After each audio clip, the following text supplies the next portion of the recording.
Hello guys, আসসালামু আলাইকুম। Come back my new blog. তো আশা করি সকলেই ভালো আছো। তো আজকে আসছি হলো নামাজ শেষে প্রাকৃতিক সৌন্দর্যের মধ্যে নিজেকে উৎসর্গ করতে। তো এমন একটা দৃশ্য যেটা সবাইকে মনোমুগ্ধকর করবে, সেটা হলো দেখেন আপনারাই, এই যে বাংলার ঐতিহ্য বড়জাল। এটাকে কেউ কেউ কি জাল বলে জানি না, আমাদের এইখানের গ্রাম্য ভাষা হলো বড়জাল। চারখানা জাল হয়। দেখুন একটু চতুর্দিকে ফাঁকা, আর বর্ষার পানি আসতেছে, বর্ষার সমগ্র শুরু হয়েছে। এইখানে মনে করেন যে সেই মুক্ত বাতাস, অস্থির বাতাস, এই বাতাসের মধ্যে বসে থাকার যা মজা। আর আকাশটা দেখছেন, আকাশের ভিউ, মনে করেন যে আকাশটা গুরু গম্ভীর হয়ে আছে, যে কোনো সময় কান্না করে দেবে। আর আমাদের এখানে বৃষ্টি হবে,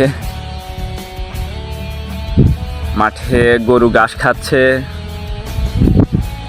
আর আমরা আছি হলে এইখানে। দেখে পানি স্রোত আছে।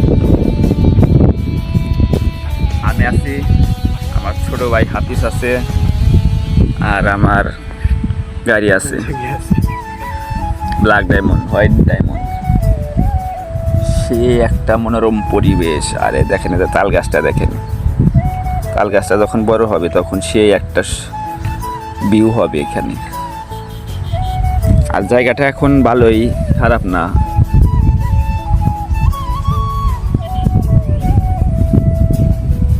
জায়গাটার সৌন্দর্য চলে আসতেছে। চতুর্মুড়া মনে করেন যে গাছ হইতেছে বড় বড়, আর রাস্তার সাইড দিয়া ঘাস গাছছে। আর এদিকেও চড়া, এদিকেও চড়া।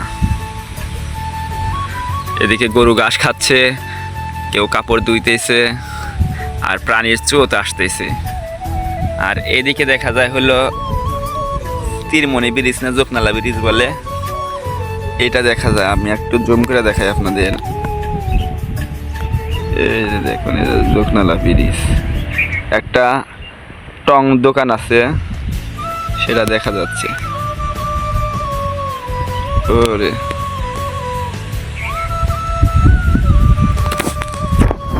যাই হোক না, এই প্রাকৃতিক সৌন্দর্যের মধ্যে বসে কবিরা কত কবিতা রচনা করেছে।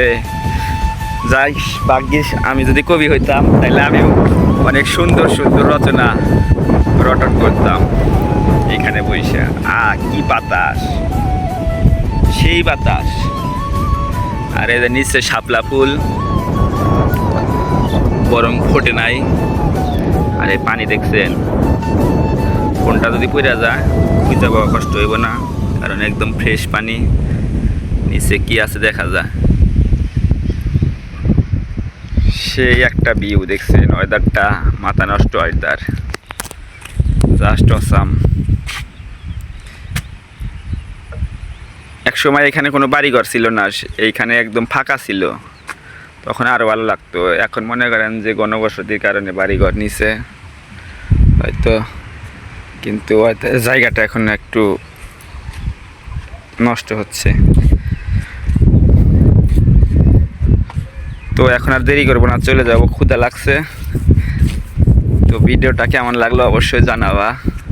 প্রাকৃতিক সৌন্দর্যের ভিডিও পাইতে অবশ্যই আমার চ্যানেলটা সাবস্ক্রাইব করে রাখবা।